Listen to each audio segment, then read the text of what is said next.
Isang mapayapang araw sa iyo. Welcome sa Living Word, isang pag-aaral mula sa Biblia. Sa lahat ng bagay ay gumagana ang Diyos para sa kabutihan. Ang pagtitiwala sa kapangyarihan, layunin, at pag-aalaga ng Diyos sa bawat panahon ng buhay. Roma Kapitulo 8 Versikulo 28. Alam nating sa lahat ng bagay ay gumagana ang Diyos para sa kabutihan ng mga nagmamahal sa Kanya, ng mga tinawag ayon sa Kanyang layunin. Ang Roma Kapitulo 8 Versikulo 28 ay isa sa mga pinakamamahal na pangako sa kasulatan. Ngunit isa rin ito sa mga pinakamadalas na hindi naiintindihan ng tama. Hindi sinabi ni Pablo na ang lahat ng nangyayari ay mabuti. Sinabi niya, sa lahat ng bagay ay gumagana ang Diyos para sa kabutihan. May mahalagang pagkakaiba dito, may mga bagay na masakit, may mga bagay na hindi makatarungan, may mga bagay na bunga ng kasalanan. May mga bagay na dulot ng pagkakamali ng tao. May mga bagay na nananatiling misteryo sa atin. Ngunit ang Diyos ay sapat na makapangyarihan upang gumamit sa lahat ng ito ayon sa Kanyang layuning magligtas. Kaya hindi itinuturo ng Roma Kapitulo 8 Versikulo 28 na ang lahat ng bagay ay mabuti. Itinuturo nito na ang Diyos ay mabuti at sapat na makapangyarihan upang gumamit sa lahat ng bagay para sa pinakamalaking kabutihan ng mga nagmamahal sa Kanya. Tatlong pangunahing punto. Maaaring malaman ng MANANAMPALATAYA ang pag-aalaga ng Diyos kahit hindi tiyak ang buhay. Alam nating sa lahat ng bagay ay gumagana ang Diyos. 2. Gumagana ang Diyos sa lahat ng kalagayan para sa kabutihan ng Kanyang bayan. Para sa kabutihan ng mga nagmamahal sa Kanya. 3. Ang pinakamalaking layunin ng Diyos ay ang PAGPAPAGAYA sa Kanyang bayan na maging katulad ni Kristo. Ng mga tinawag ayon sa Kanyang layunin. Panimula, kapag hindi natin makita ang ginagawa ng Diyos. May mga sandali sa buhay na nagtatanong tayo, Panginoon, ano ang ginagawa mo? May pinto na nagsasara, may ugnayang nagwawakas, may planong nabibigo, may panalangin tila hindi sinasagot, may panahon ng pagdurusa na nagsisimula, may pagkakataon sa paglilingkod na nawawala, may pangarap na hindi natutupad. May taong mahal natin na nagdudulot ng pagkabigo. Minsan hindi natin makita kung paano maaaring magmula ang anumang mabuti sa ating nararanasan. Ang Roma Kapitulo 8 Versikulo 28 ay direktang tumutugon sa mga sandaling iyon. Hindi sinabi ni Pablo, maiintindihan mo ang lahat ng bagay. Sinabi niya, alam natin, ang pagtitiwala ng Kristiyano ay hindi nakabatay sa pagkaalam ng bawat detalye ng plano ng Diyos. Ito ay nakabatay sa pagkilala sa Diyos na naghahawak ng plano. Ang konteksto ng Roma Kapitulo 8. Ang Roma 8 ay isa sa mga dakilang kabanata tungkol sa buhay sa banal na espiritu, katiyakan, pagdurusa, at walang hanggang layunin ng Diyos. Sinasalita ni Pablo tungkol sa walang paghatol kay Kristo, buhay sa pamamagitan ng espiritu, pagiging anak ng Diyos, mga pagdurusa ng kasalukuyang panahon, pag-iyak ng buong nilikha, pag-iyak ng mga mananampalataya, tulong ng banal na espiritu sa panalangin, makapangyarihang layunin ng Diyos, hindi natitinag na pag-ibig ng Diyos. Kaya ang Roma Kapitulo 8 Versikulo 28 ay hindi maaaring ihiwalay sa pagdurusa. Bago ang talatang ito, isinulat ni Pablo, alam nating ang buong nilikha ay sabay na dumaraing at naghihirap hanggang ngayon, Roma Kapitulo 8 Versikulo 22. At ang mga mananampalataya ay nagdaraing din. Kahit tayo ay nagdaraing sa loob ng ating sarili habang naghihintay na aming anikan bilang mga anak, ang pagtubo sa aming katawan, Roma Kapitulo 8 Versikulo 23. Pagkatapos ay dumating ang pangako. At alam natin, ang pangako ay ibinigay sa mga taong namumuhay sa mundong nasira ng kasalanan. Maaaring malaman ng MANANAMPALATAYA ang pag-aalaga ng Diyos kahit hindi tiyak ang buhay. Alam natin, nagsimula si Pablo ng may katiyakan. Alam natin, hindi ito, pagnanais na mangyari ang isang bagay. Hindi ito, umaasa tayong magiging maayos ang lahat.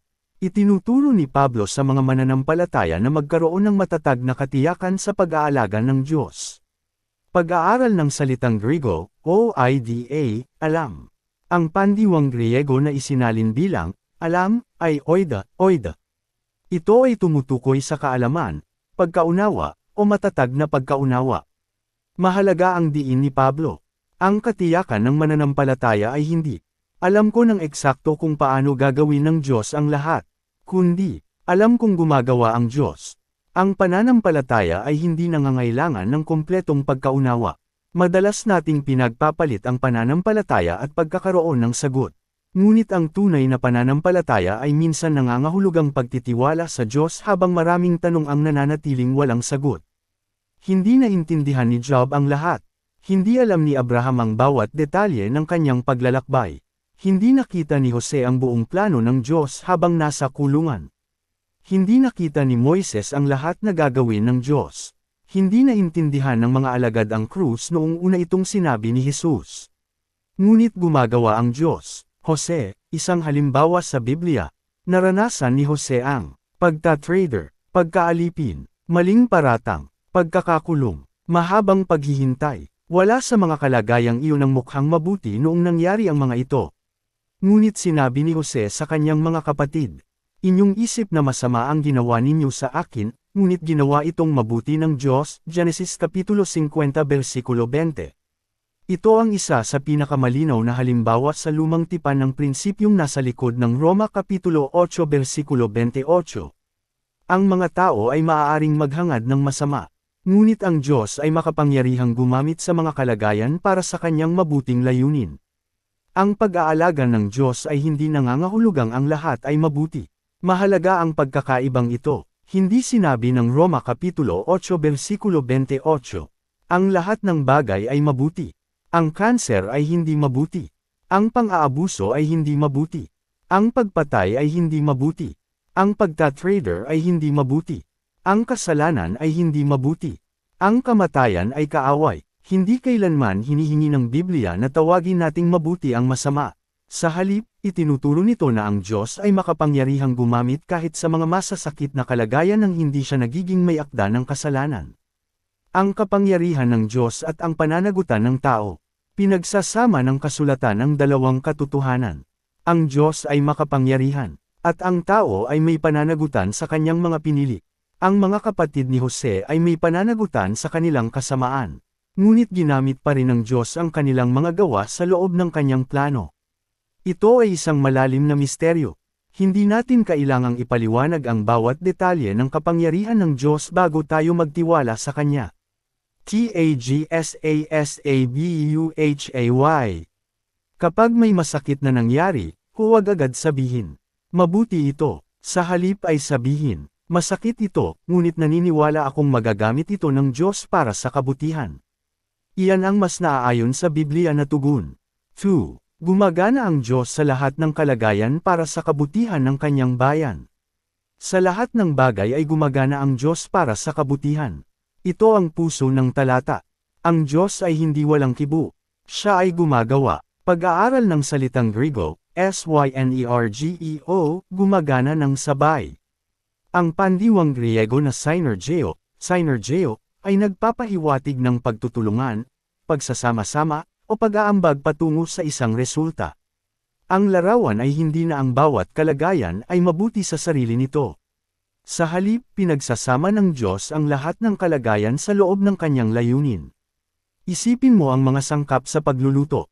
Ang asin lamang ay hindi masarap. Ang harina lamang ay hindi pagkain. Ang mantika lamang ay hindi pahanda.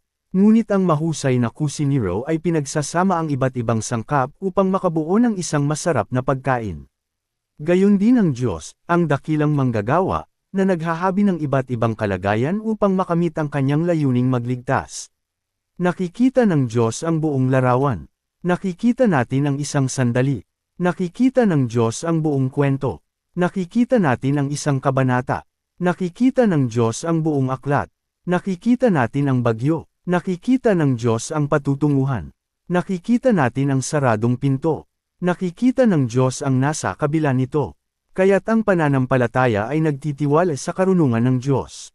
Ano ang ibig sabihin ng kabutihan? Ito ang isa sa pinakamahalagang tanong na teolohikal. Ano nga ba ang kabutihan na tinutukoy ni Pablo? Nagiging mas malinaw ang sagot kapag binasa natin ang susunod na talata.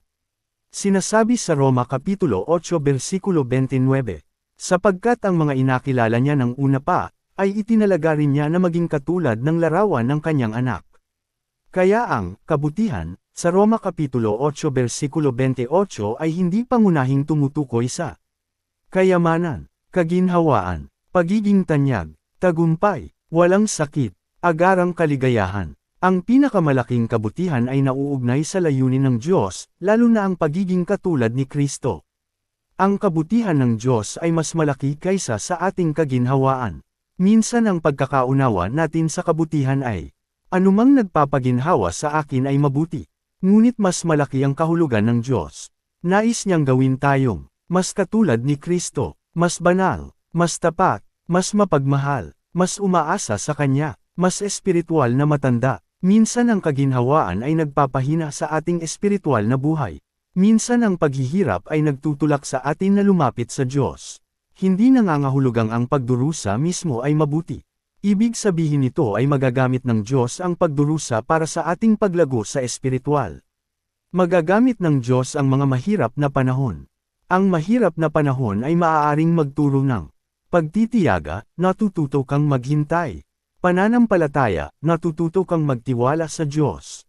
Pagpapakumbaba, nauunawaan mong hindi mo makokontrol ang lahat. Pagmamalasakit, ang sarili mong paghihirap ay nakakatulong na maunawaan mo ang iba. Pagtitiis, natututo kang magpatuloy kahit mahirap ang buhay. Panalangin, nakakatuklas ka ng mas malalim na pag-asa sa Diyos. Ang tapestry. Isipin mo na nakatingin ka sa likuran ng isang magandang tapestry. Maaaring makakita ka ng buhol-buhol na sinulid, mga maluwag na hibla, madidilim na kulay, magulong disenyo, mukhang magulo. Ngunit kapag binaligtad mo ang tapestry, makikita mo ang buong disenyo na ginawa ng pintor. Ang ating buhay ay minsan parang likuran ng tapestry na iyon. Nakikita natin ang kaguluhan. Nakikita ng Diyos ang tapos na gawa. Hindi natin naiintindihan ang bawat hibla. Ngunit maaari tayong magtiwala sa pintor. Ang pag-aalaga ng Diyos sa mga saradong pinto. Minsan ay nananalangin tayo, Panginoon, buksan mo ang pinto na ito. Ngunit nananatiling sarado ang pinto. Inaakala nating tinalikuran na tayo ng Diyos. Ngunit pagkalipas ng maraming taon ay natutuklasan natin. Ang saradong pinto ay nagprotekta sa atin. Minsan ang hindi ng Diyos ay bahagi ng kanyang kabutihan. Minsan ang pagkaantala ng Diyos ay paghahanda. Minsan ang pagbabago ng direksyon ay pagprotekta. Minsan ang tila pagtanggi ay nagiging paggabay ng Diyos. TAGSASABUHAY.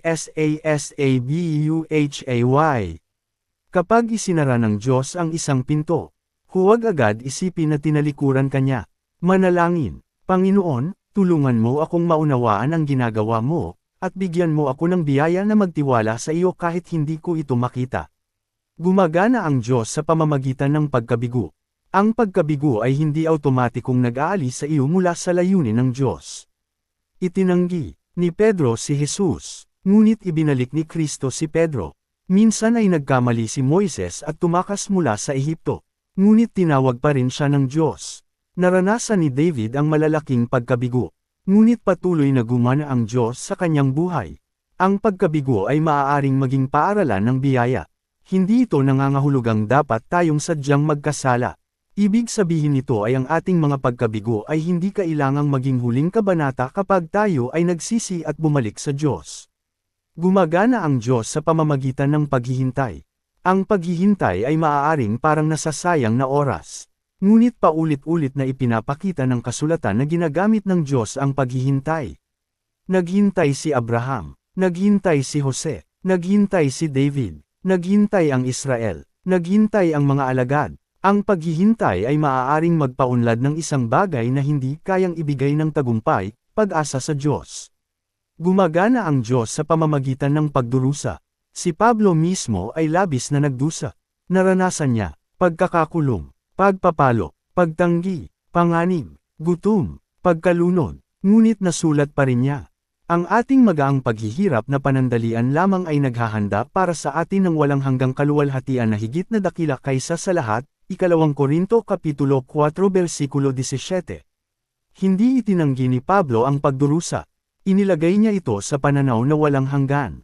3. Ang pinakamalaking layunin ng Diyos ay ang PAGPAPAGAYA sa kanyang bayan na maging katulad ni Kristo. Roma Kapitulo 8 versikulo 28 hanggang 29.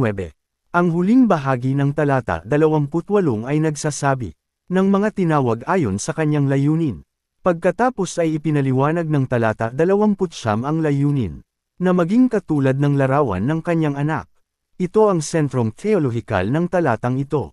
Ang pinakamalaking layunin ng Diyos ay hindi lamang gawing mas madali ang ating buhay.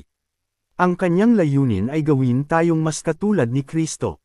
Pag-aaral ng salitang Griego, prothesis, layunin. Ang salitang isinalin bilang layunin ay mula sa Griegong prothesis, na nangangahulugang sadyang plano, layunin, o paghahanda ng isang bagay ng una pa. Ang Diyos ay hindi naghahanap ng gagawin. Mayroon siyang layuning magligtas. Ang ating buhay ay hindi walang kabuluhang pagkakataon. Para sa mananampalataya, ginagawa ng Diyos ang kanyang layunin kahit sa pamamagitan ng mga kalagayang hindi natin naiintindihan ngayon.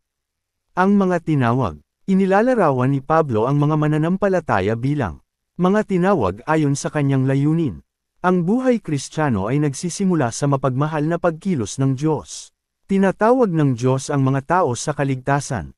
Tinatawag niya sila sa ugnayan kay Kristo. Tinatawag niya sila sa kabanalan. Tinatawag niya sila sa paglilingkod. Tinatawag niya sila sa kaluwalhatiang walang hanggan. Kristo ang pamantayan ng ating kabutihan.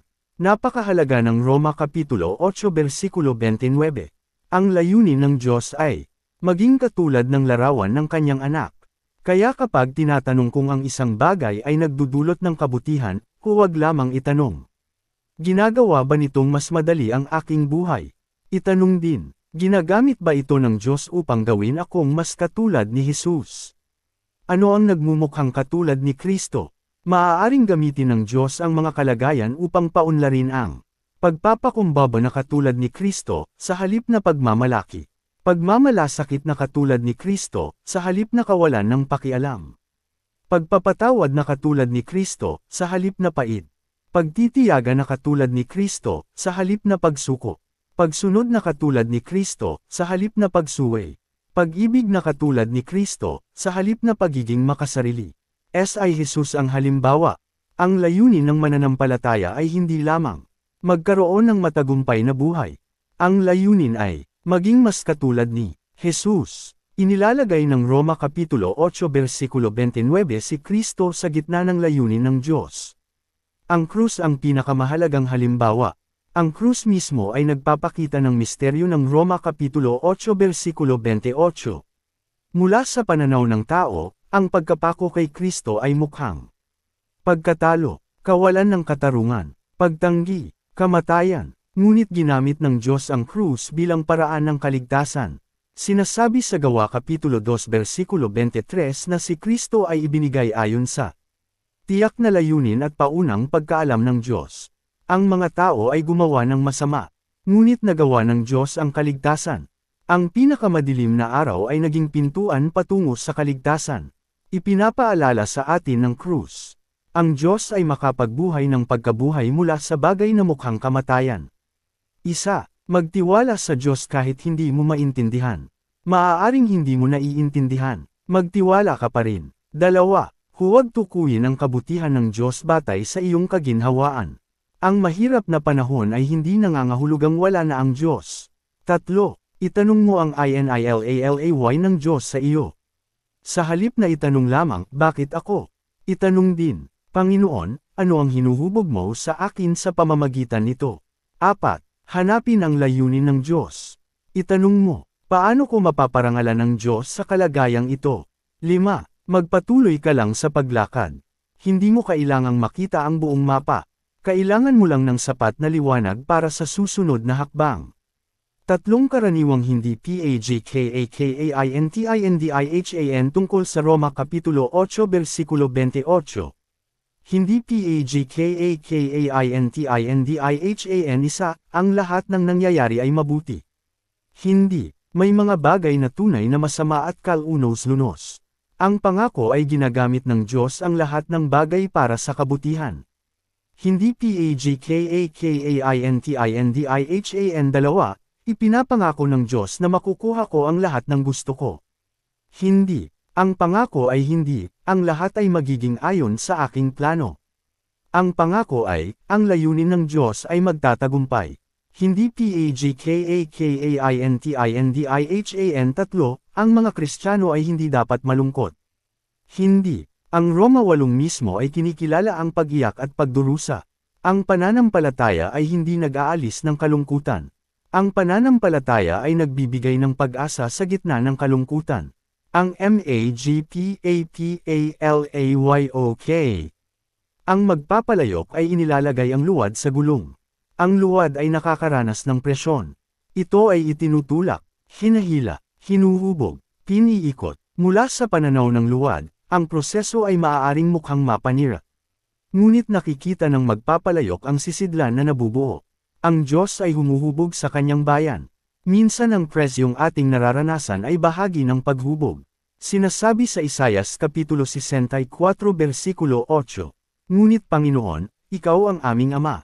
Kami ay luwad, at Ikaw ang aming magpapalayok, kaming lahat ay gawa ng iyong kamay. Ang Roma Kapitulo 8 versikulo 28 at panalangin. Dapat baguhin ng talatang ito kung paano tayo manalangin. Sa halip na manalangin lamang, Diyos, alisin mo ang problemang ito. Maaari tayong manalangin, Diyos, gamitin mo ang kalagayang ito para sa iyong kaluwalhatian, at hubugin mo akong maging katulad ni Kristo sa pamamagitan nito. Minsan ay inaalis ng Diyos ang pagsubok. Minsan ay nagbibigay siya ng biyaya sa loob nito. Minsan ay binabago niya ang kalagayan.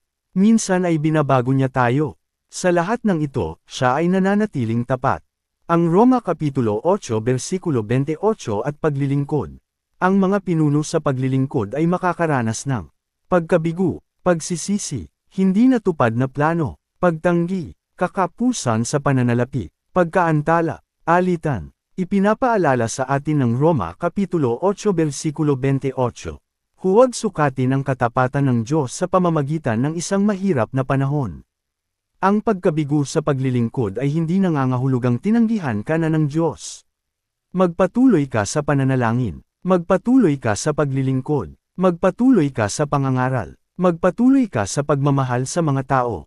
Magpatuloy ka sa pagtitiwala sa Diyos. Ang Roma, 28 minuto pasado alas 8 at buhay pamilya. Maaaring magtanong ang mga magulang. Bakit nararanasan ito ng aming pamilya? Sa halip na mawalan ng pag-asa, ipanalangin ang pagliligtas ng Diyos. Turuan ang mga anak na ang mahihirap na kalagayan ay maaaring maging pagkakataon upang matuto ng panalangin, pagtitiyaga, pananampalataya, pagpapatawad, pagmamalasakit. Ang Roma Kapitulo 8 versikulo 28 at pagkawala. Ang pagkawala ay masakit. Hindi nag-uutos ang talatang ito na magkunwari tayong hindi nasasaktan. Maaari tayong malungkot, maaari tayong umiyak. Maaari tayong magtanong, ngunit maaari rin nating sabihin, ang Diyos ay Diyos pa rin. Gumagawa pa rin siya. Ang Roma Kapitulo 8 versikulo 28 at ang kinabukasan. Ang kinabukasan ng mananampalataya ay ligtas dahil ang layunin ng Diyos ay hindi nakadepende sa perpektong kalagayan. Ang Roma 8 ay nagpapatuloy patungo sa isang maluwalhating pagtatapos. Nagtanong si Pablo, kung ang Diyos ay para sa atin, sino ang laban sa atin? Roma Kapitulo 8 versikulo 31. Pagkatapos, sino ang makapaghihiwalay sa atin sa pag-ibig ni Kristo? Roma Kapitulo 8 versikulo 35. At sa huli, kumbinsido akong walang anuman, kamatayan man o buhay, o anumang nilalang, ang makapaghihiwalay sa atin sa pag-ibig ng Diyos na nasa kay Kristo Jesus na ating Panginoon. Roma Kapitulo 8 versikulo 38 hanggang 39. Ang Roma Kapitulo 8 versikulo 28 ay dapat naunawaan sa loob ng mas malawak na kontekstong ito. Ang pinakamalaking kabutihan ay ligtas dahil ang pag-ibig ng Diyos kay Kristo ay ligtas. Tatlong malalalim na katotohanan. Isa, ang Diyos ay makapangyarihan. Walang nakakalusot sa kanyang kaalaman o awtoridad. Dalawa, ang Diyos ay nag-aalaga. Aktibo siyang gumagawa sa lahat ng kalagayan ayon sa kanyang layunin. Tatlo, ang Diyos ay nagliligtas. Inihahatid niya ang kanyang bayan patungo sa pagiging katulad ni Kristo at sa huli ay patungo sa kaluwalhatian. Aral 1, kapag hindi mo maintindihan, magtiwala ka sa Diyos.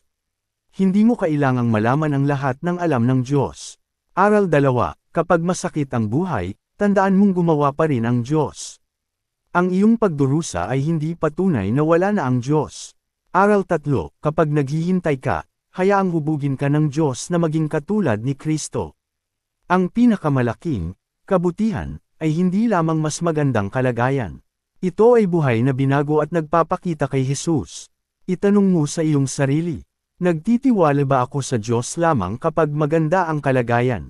Maaari ba akong magtiwala sa Kanya kahit hindi ko naiintindihan? Hinahayaan ko bang gawing mapait ako ng mga pagsubok o mas katulad ni Kristo? Hinahanap ko ba ang layunin ng Diyos sa halip na ang sarili kong kaginhawaan? Naniniwala ba akong gumagawa pa rin ang Diyos kahit hindi ko nakikita ang Kanyang kamay? Ibinibigay ko ba ang aking mga plano sa mas malaking layunin ng Diyos? Ang Roma Kapitulo 8 versikulo 28 ay nauugnay sa Ebanghelyo. Ang pinakadakilang gawa ng Diyos na magligtas ay nangyari sa pamamagitan ng bagay na mukhang pinakamalaking trahedya, ang pagkapako kay Jesus Kristo.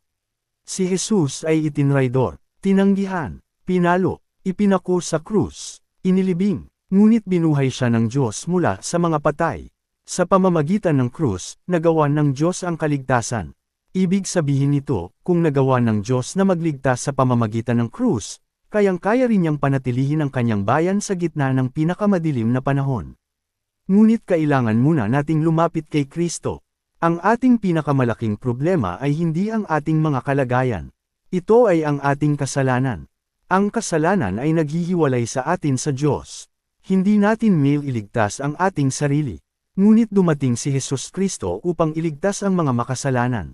Namatay siya para sa ating mga kasalanan. Muling nabuhay siya, at nag-aalok siya ng pagpapatawad at buhay na walang hanggan sa bawat isa na nagsisisi at naniniwala. Marahil ay, may dinadala kang kalagayan na hindi mo maintindihan. Nagtatanong ka, nasaan ang Diyos? Ngayon, tandaan mo, hindi ka tinalikuran ng Diyos. Maaaring hindi mo nakikita ang ginagawa niya. Ngunit maaari kang magtiwala sa kung sino siya. Kung hindi ka pa kailanman nagpasakop ng iyong buhay kay Jesus Kristo, ngayon na ang araw na lumapit sa Kanya. Magsisi ka sa iyong mga kasalanan. Maniwala ka sa Ebanghelyo. Magtiwala ka kay Kristo bilang tagapagligtas at Panginoon. At kung kabilang ka na kay Kristo, ipasakop mo muli ang iyong mga kalagayan. Sabihin mo, Panginoon, hindi ko naiintindihan ang lahat, ngunit nagtitiwala ako sa iyo. Gamitin mo ang kalagayang ito para sa iyong kaluwalhatian. Gawin mo akong mas katulad ni Jesus. Panalangin. Ama sa langit, pinasasalamatan ka namin sa pangako ng Roma Kapitulo 8 versikulo 28. Salamat dahil alam naming gumagawa ka kahit hindi namin nakikita ang iyong ginagawa. Panginoon, may mga kalagayan sa aming buhay na hindi namin naiintindihan. May mga panalangin na tila hindi sinasagot, mga pinto na nagsara, mga pagkabigong nagdulot ng sakit, at mga panahong nagtatanong kami kung bakit. Ngunit ngayon ay pinipili naming magtiwala sa iyo. Inaamin namin na madalas ay nais naming intindihin muna ang iyong plano bago kami magtiwala sa iyong puso. Turuan mo kaming magtiwala sa iyong pagkatao. Turuan mo kaming maniwala na mabuti ka kahit mahirap ang buhay. Tanggapin mo ang aming mga pagkabigo at gamitin ang mga ito para sa iyong kaluwalhatian. Tanggapin mo ang aming mga pagkakamali at turuan kami sa pamamagitan nito. Tanggapin mo ang aming pagdurusa at paunlarin ang aming pagtitiis. Tanggapin mo ang aming paghihintay at palalimin ang aming pananampalataya. Tanggapin mo ang aming mga sugat at gawin kaming mas mapagmahal sa iba. Higit sa lahat, hubugin mo kaming maging katulad ng larawan ng iyong anak na si Jesus Kristo. Gawin mo kaming mas mapagpakumbaba, mas mapagmahal, mas matyaga, mas mapagpatawad, mas tapat, at mas masunurin. Para sa mga namimagati, bigyan mo ng kaliwan. Para sa mga nalilito, bigyan mo ng karunungan. Para sa mga natatakot, bigyan mo ng kapayapaan. Para sa mga naghihintay, bigyan mo ng pagtitiis. Para sa mga nawalan ng pag-asa, ipaalala mo sa kanila na gumagawa ka pa rin. Para sa mga hindi pa nakakakilala kay Kristo, hilahin mo sila patungo sa tagapagligtas. Hayaan nilang maranasan ang kapangyarihan ng iyong biyaya na nagbabago ng buhay. Panginoon, ipinapasaikop namin ang aming mga plano, pamilya, paglilingkod, pangarap, pagkabigo, at kinabukasan sa iyong mga kamay. Maaaring hindi namin alam kung ano ang naghihintay bukas, ngunit alam naming hawak mo ang bukas. Kaya't magtitiwala kami sa iyo. Sa makapangyarihan at mahalagang pangalan ni Hesus Kristo, aming Panginoon at Tagapagligtas. Amen. Gumawa pa rin ang Diyos. Hindi ipinangako ng Roma Kapitulo 8 versikulo 28. Ang lahat ng mangyayari ay mabuti. Ipinapangako nito ang mas dakilang bagay. Sa lahat ng bagay ay gumagana ang Diyos para sa kabutihan ng mga nagmamahal sa Kanya. Amen. Maraming salamat sa pakikinig. Ako si Pastor Jeff Flores, nagsasabing sa Diyos ang lahat ng papuri.